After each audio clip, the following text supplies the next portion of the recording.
Well, good morning, everybody. Good evening, good afternoon, wherever you're joining us from. We have a little bit different format today because we're celebrating an event that we're very excited about.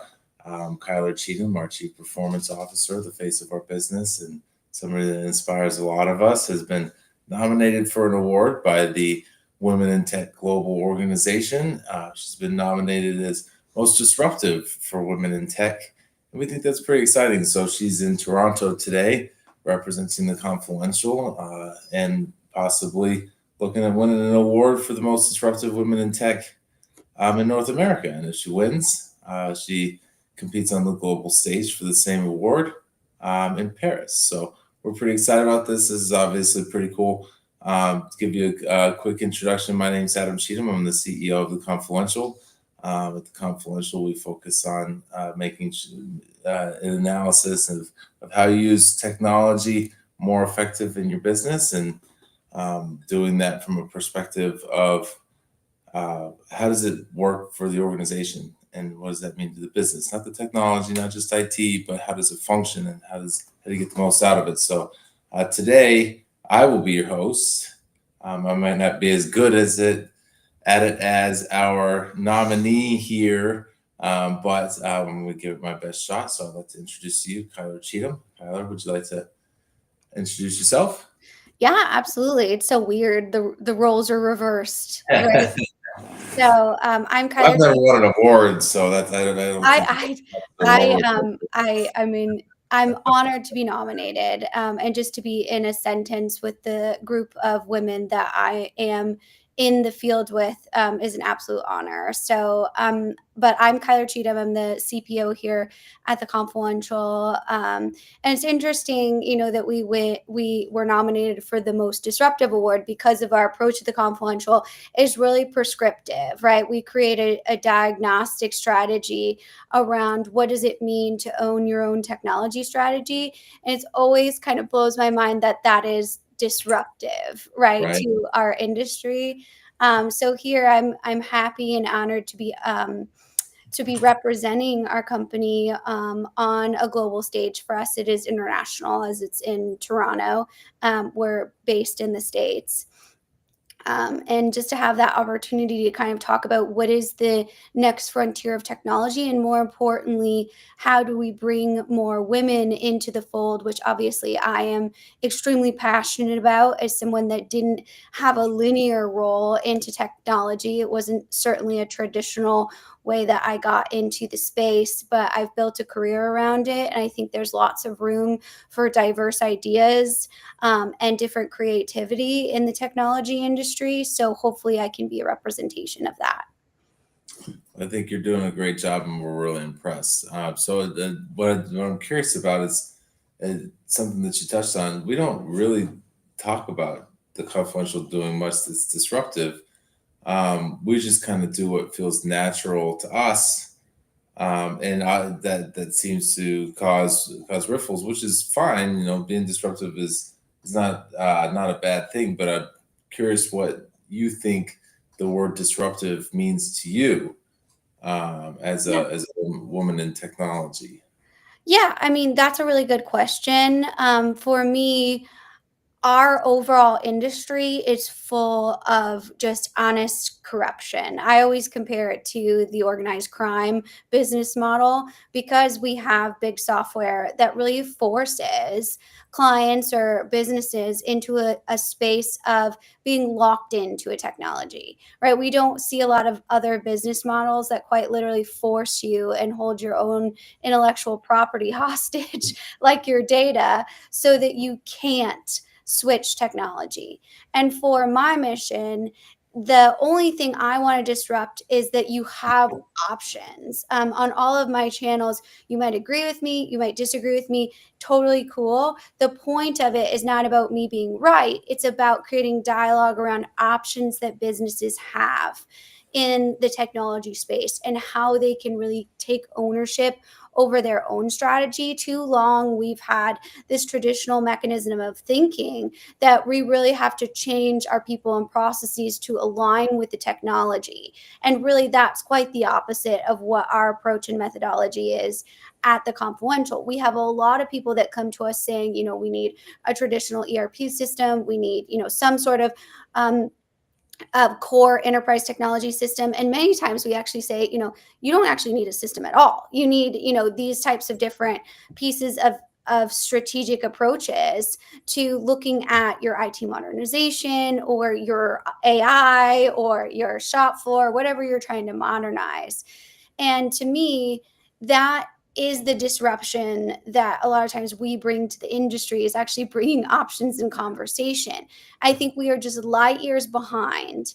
And that's what really keeps us from being innovative, is this idea of we're forced into these different boxes. And I think specifically women, totally biased here, obviously, being the communicators that we are just by nature and wanting to go in and service an organization.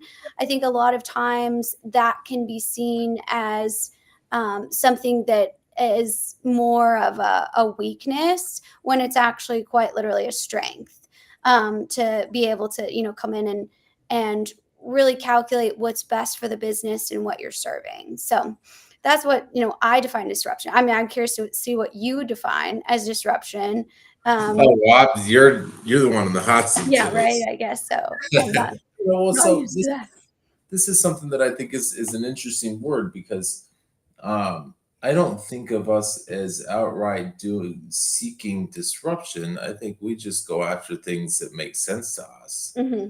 and somehow we've in doing what makes sense and doing what feels right and doing what we think is best, based on our general beliefs and an approach that seems to be disruptive. Hmm. And I think there's a curiosity in that, for me, that doing the right thing is disruptive.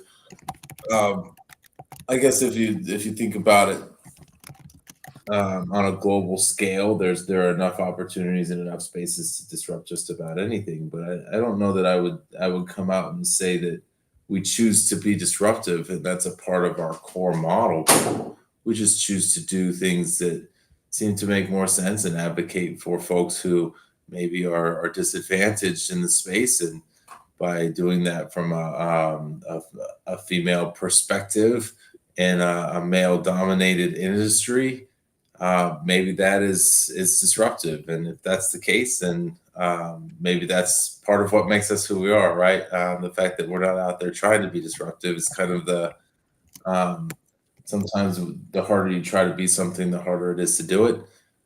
We just do what comes natural to us, and I think that's something that I love learning from you, and watching you and everything that you do, is just watching what you do naturally and what comes naturally to you, based on what you think is the right thing to do and the best thing to share. I think is pretty cool. To be Hmm. nominated for an award for that, just for being you, is, I think, inspiring.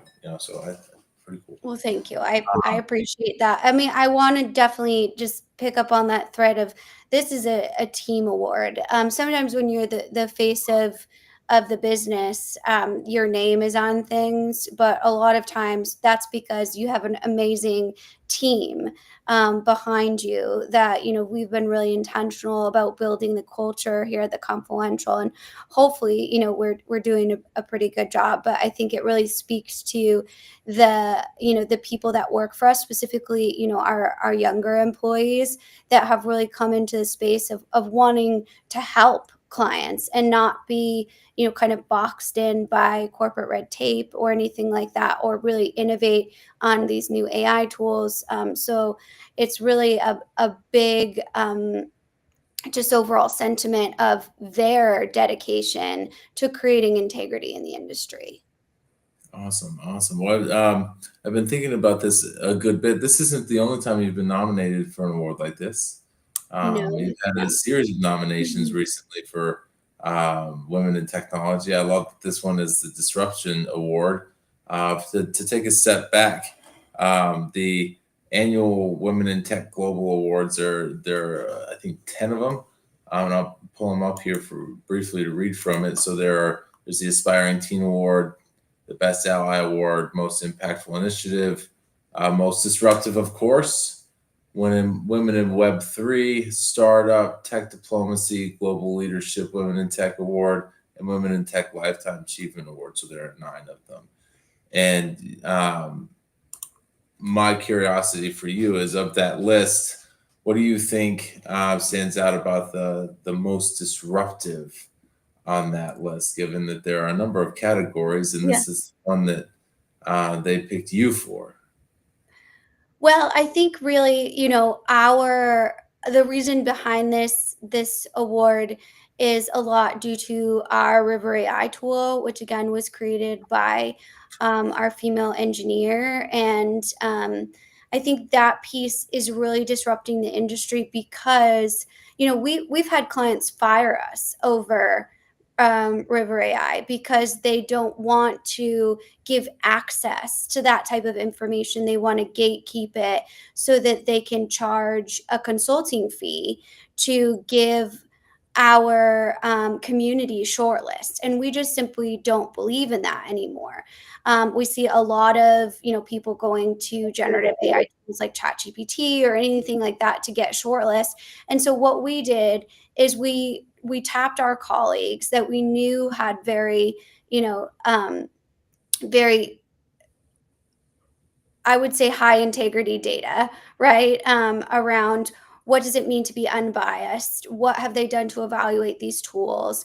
And we created this database that's been, a goal of mine for a very long time, just to give access to companies, whether it be smaller companies or even larger companies, to just check their shortlist based on a tool. And that's incredibly disruptive, specifically to the enterprise tech industry, because typically those conversations are dominated by big software vendors, SI, where they have ulterior motives. So this disruption award is really focused on not only the mission of the Confluential, the mission of my channels to create dialogue, but the launch of that tool. And if you don't know what I'm talking about, you can always scan it up in the corner here and give it a try. And give us feedback on it, because we always, appreciate that, which is why we've openly given it to our vendor partners and said, what do you think of this? Give us your information. The tool is just, unbiased, so that you're able to get that really clear information as a business, to ensure that your technology strategy is moving forward with your own goals, not somebody else's goals. And that is really the reason we got visibility for this award, is because of the launch of that tool. A lot of people say in the industry that you know, they are unbiased or they are independent, and they have kind of dotted line money coming in from different vendors and industries, and that's fine. That's cool if you still feel like you're servicing your client community. No judgment there. But this tool is not at all sponsored by any sort of vendor in any way, shape, or form. And we do, as Adam say, we have biases towards vendors because we want to make sure that they're treating our clients with respect and that they respect their own individual goals and strategies. So there's nothing wrong with biases, but the disruptive part is really giving access to this basic technology information and organizing in a way that can be actionable to businesses instead of gate kept, like bigger software vendors prefer. Because if you call them directly and say, hey, I'm thinking about getting X, Y, and Z, they're only going to see dollar signs, right? They're going to see, what can we sell you? What's the opportunity to upsell you? They're going to listen very little to your goals and really come out and just, buzzwords you or sell you some sort of hype dream. And then you're supposed to activate it in your organization. It really makes no sense for you. So that's really what our path is to disruption. Well, it's I want to give some credit to this Kyler, the disruptor sticker idea. I love this. It's developing. I think this just got created in real time. So we'll we'll be chasing that here quite soon. But I think this is such a great path to lean into, particularly with Avery's question here on disruption. Disruption often requires taking calculated risk. Mhm. How do you personally decide which risks are worth taking? And I think you touched on this a little bit with the River AI tool and how that launch turned out for us and how successful it's been and what that's cost us as well. In the way of one of our clients that was not quite happy with it. Maybe that's putting it lightly, but that it was there's a good bit of this that and being disruptive just by the nature of what we do that turns out to sometimes be a little bit painful, sometimes be a little bit scary. Can you talk a little bit about how that's felt for you and kind of the balance in the rush of being disruptive and how much fun that can be, but also the negativity that can come from it and how people can react to messages that they just don't like?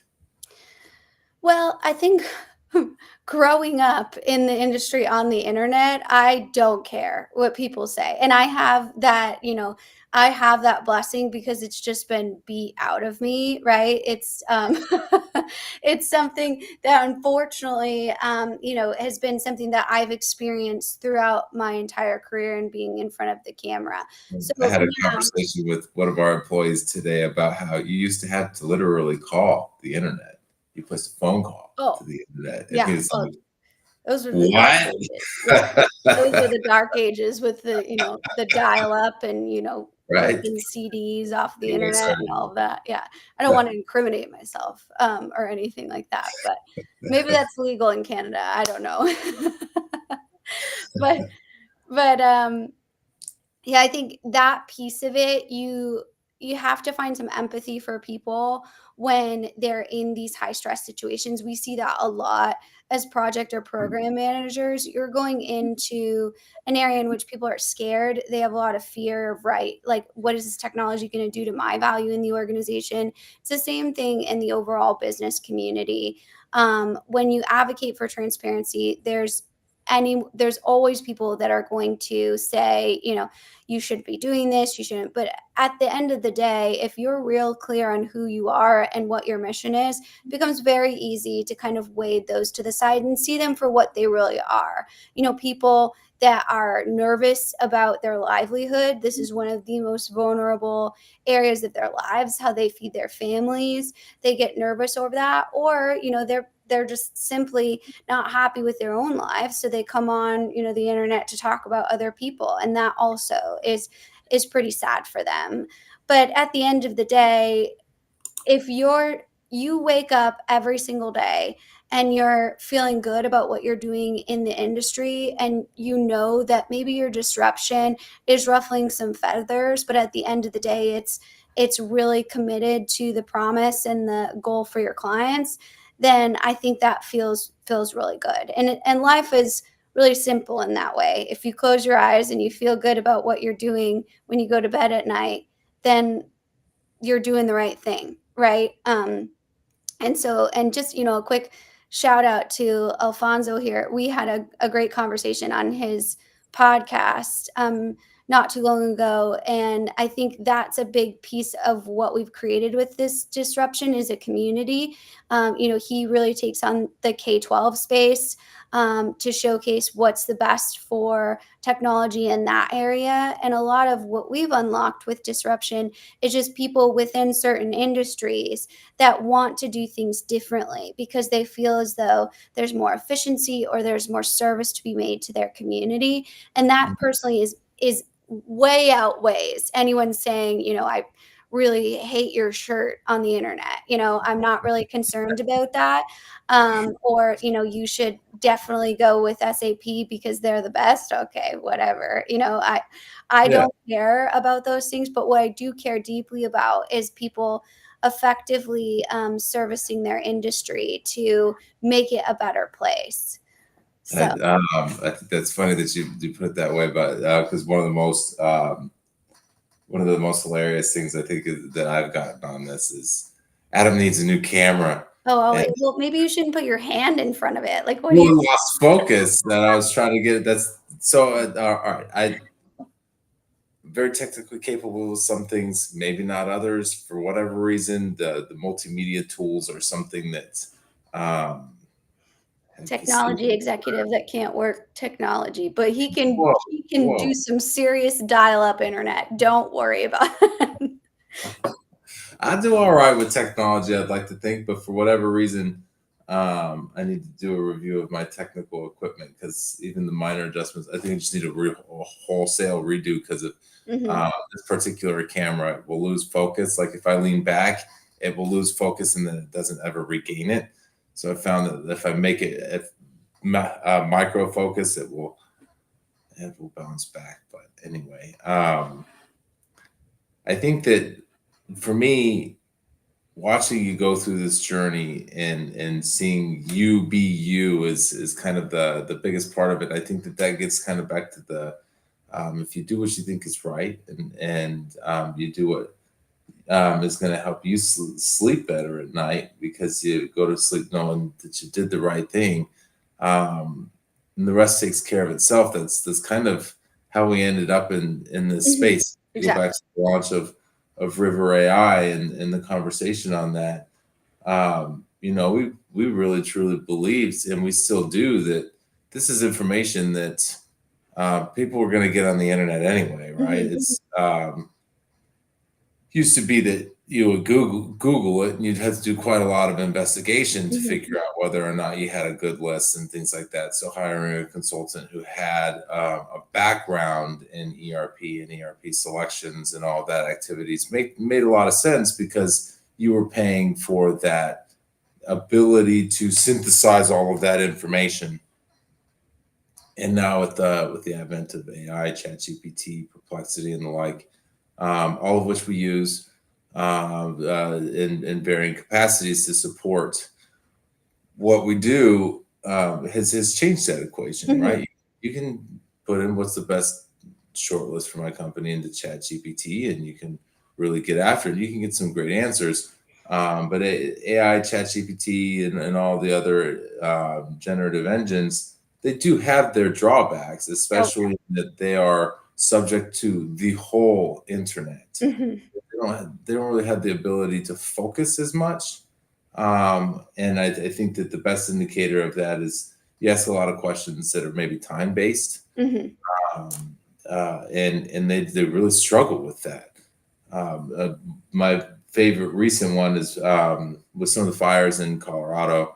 mhm. I was asking ChatGPT which counties in Colorado do not have a fire ban right now, Yeah, and it struggled with that. It actually got that answer yeah, wrong, and yeah. that's something that for us, we maybe you call it disruptive in our messaging as well, but don't count on that No. answer because Mhm, it told us areas that there were fire bans. It's quite dangerous to have a campfire during a fire ban because these fires go from small to record breaking in a matter of mhm, days, right? So for us, the River AI tool became, at least in my opinion, and I'd be curious about yours from a perspective of what that meant to you, not necessarily as outward looking, but inward looking.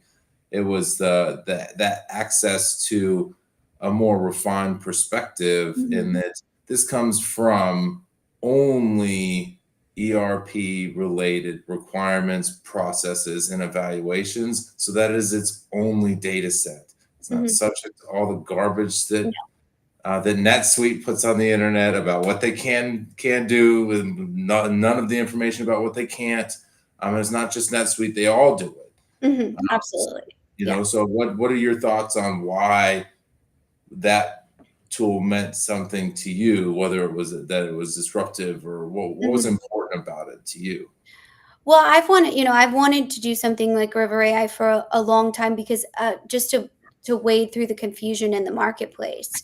I mean, there's a $1 billion machine that's trying to get you to buy something, right? It's like If you think about buying shoes, it would be like one of the bigger shoe brands that would absolutely spam your entire digital footprint to convince you to buy these shoes because you'll be faster, you'll be, healthier, you'll be more efficient. And really, none of those things are true because it can't possibly know your business. Your feet are just as unique as the, business infrastructure, right? And that's the thing. A lot of times people are surprised when they talk to us because we're like, actually, an ERP makes absolutely no sense for you because an ERP is only one piece of it. What the tool for River AI gives you is options, right? All of those can be ERP systems, or they can be, more modular based opportunities for you to see in. The point of the tool is that you have options, but it takes you through the exercise of knowing your requirements. And I think that's a big piece of what we miss in that overall evaluation phase is you think, oh, okay, I'm going to look at this new technology. It seems super cool. I know I'm being pressured to do AI. I still really don't understand what artificial intelligence capabilities I have in the organization because it's still so new. So I'm going to go, with this vendor that's talking about AI on the roadmap or AI in my specific industry. And I'm going to buy their ERP system because it's established and I know that they have some sort of AI application that they're utilizing. Well, they already have an AI application. They just talk about it more at this point because that's what the industry is calling for, right? That's what everybody is obsessed with. The AI has been around for years in those systems. It's just a different way of marketing and selling you something. So the tool lets you get clear on what are your actual goals, because when you go through the question and answer section, it's asking you about your specific pain points. We're starting with the problem, not starting with the solution. That's backwards, right? We don't need the solution to come in and create a problem. We need the problem or the pain point that we're trying to solve to be the forefront and the foundation of our strategy. I think that that's a great thing to bring up in the approach that we take to a lot of the things that we do that maybe seems disruptive, right? So, we'll go back to the idea of I need somebody who's agnostic and independent and unbiased, and like, well, actually, you need somebody who's willing Tell you to the truth. appropriate biases against the wrong thing to do, right? So, do we pick and choose favorites? No.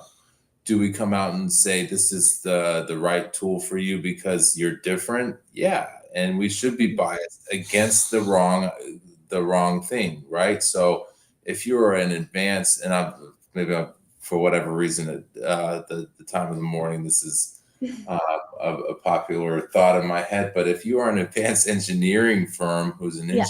engineer to order at high volume, NetSuite is not the tool for you. Mm-mm.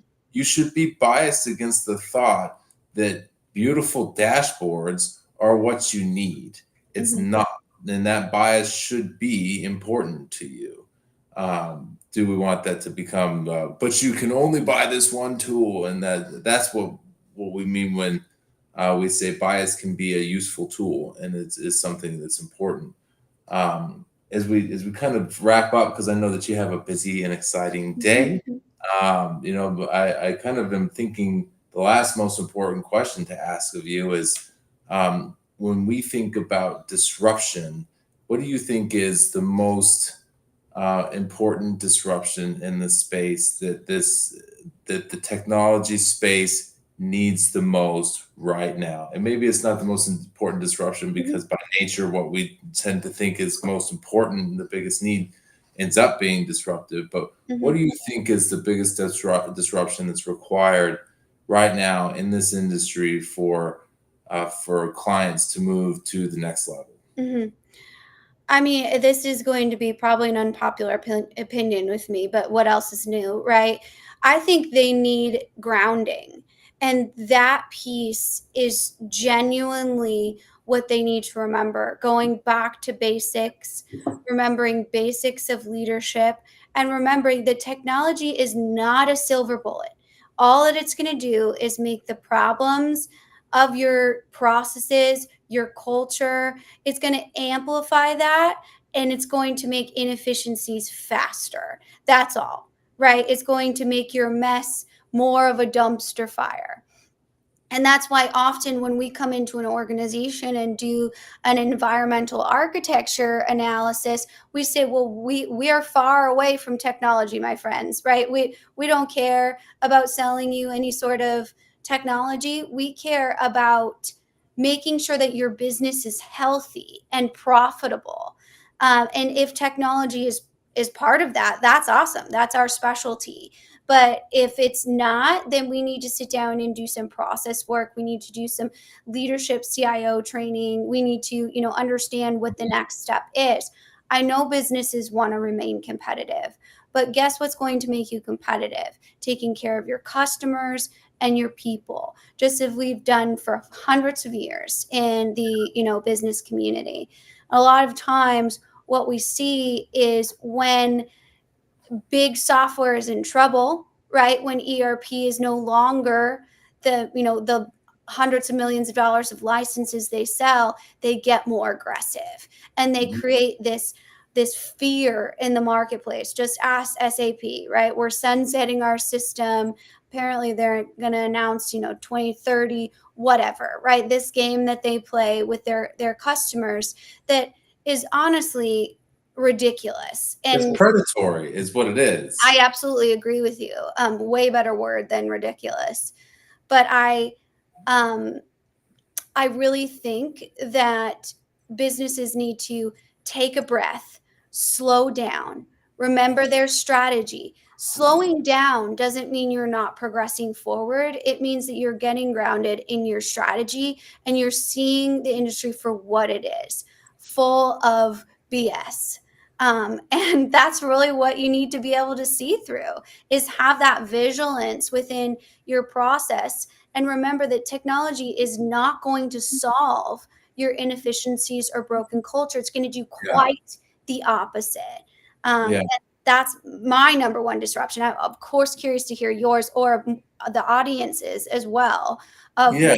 what you think the number one disruption is. Because again, disruption is not about my opinion or Adam's opinion. It's about disrupting this machine that's trying to get you to buy things and Yeah. make choices that aren't of the best strategy for your organization. Well, I think that what I think stands out to me is an important piece to throw into the mix of what you're saying right now that accelerates this problem in the industry, especially as it pertains to software, is the more somebody is trying to get you to look away from other options, the more aggressively they're working at that, the more likely it is that they're the wrong answer.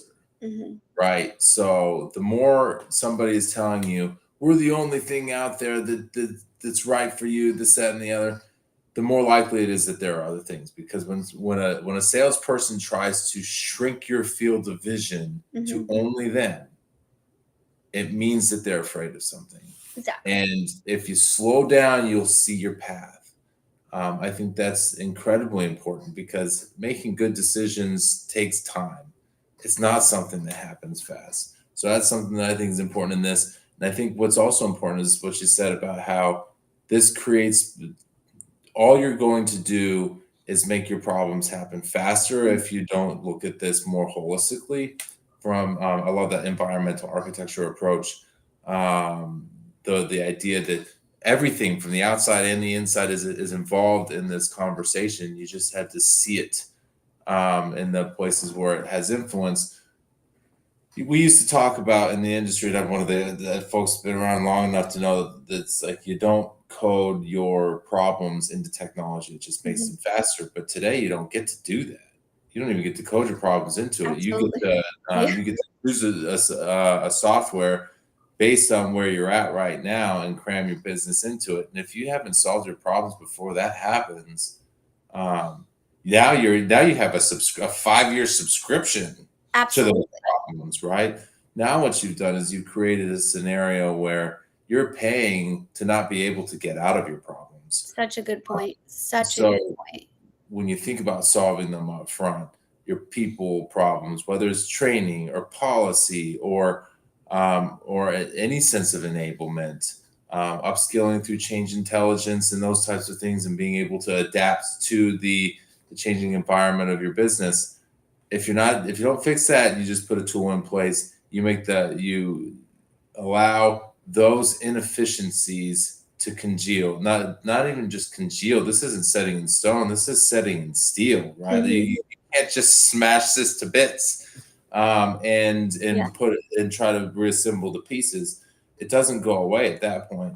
If your processes are broken and they ought to be rearranged to be more effective and efficient, and then you put them in a SaaS-based software Mhm. before you do that work, now your SaaS-based software is chosen for that problem process Mhm. and is now a 5-year deal, right? At So at yeah, least, and it's not like a deal is the wrong word. Like a you are enough. gonna yeah, right? Like it is a trap. Like you're gonna have to cut off your left arm and give them your firstborn child and a lot of money if you think you're getting out of that contract because you Well, are then they just laugh at you and say, "Thanks for all of these wonderful things. We'll put exactly. your child to work and we'll accept your payment on that." Exactly. You Uh, cannot like that is a huge decision. I think people don't understand that. They think it's like signing up for like Netflix.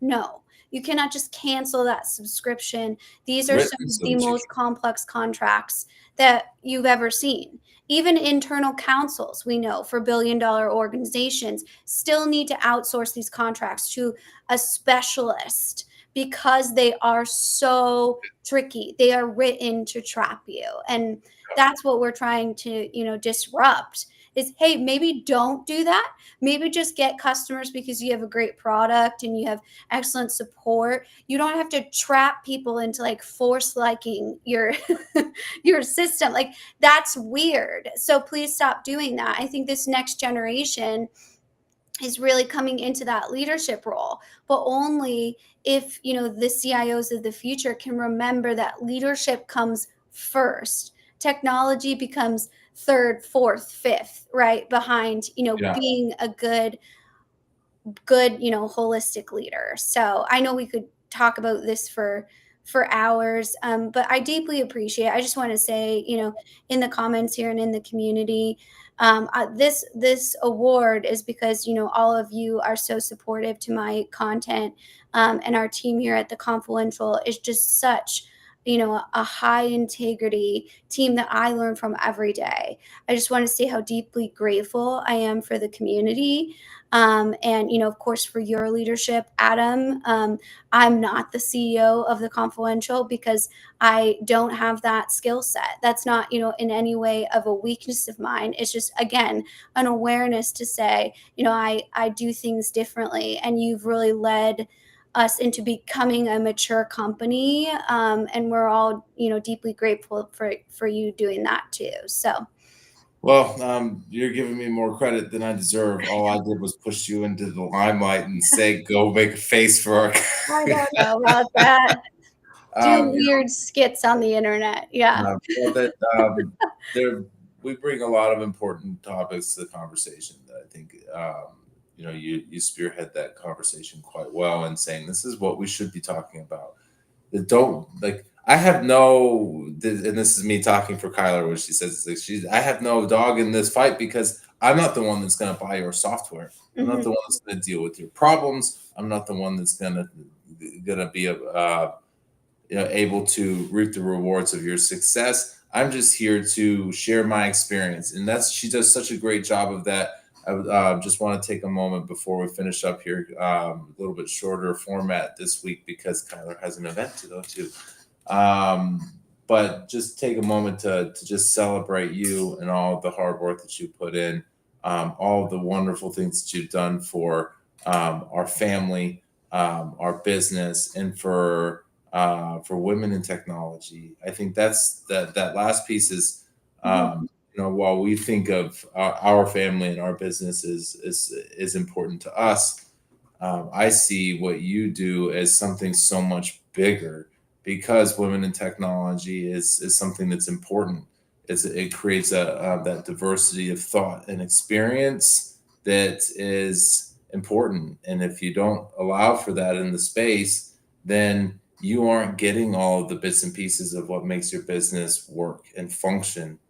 And all of the work that you do in representing that voice and that set of opinions, that point of view, I think is such incredible work. And I really just want to take a moment to celebrate you for that. Thank you for that on behalf of everybody listening, and all of the wonderful things that you bring to them, all of the folks that subscribe to your channel, Bite Size, all the folks that follow the Confluential. Because of you, they don't want to hear from me. I'm just some dude, I right? don't know So about that. Our highest performing videos on the Confluential channel are yours. So don't yeah, well, don't there's be mostly big. interviews from you, so um, I just am inspired by you, and I think that Thank that's you. such a wonderful thing to be able to say. And I'm really grateful and thankful for everything that you've done for us and for all the folks that listen. So I think that's pretty cool. Congratulations. Good luck Thank you. today. I hope you Thank win. you.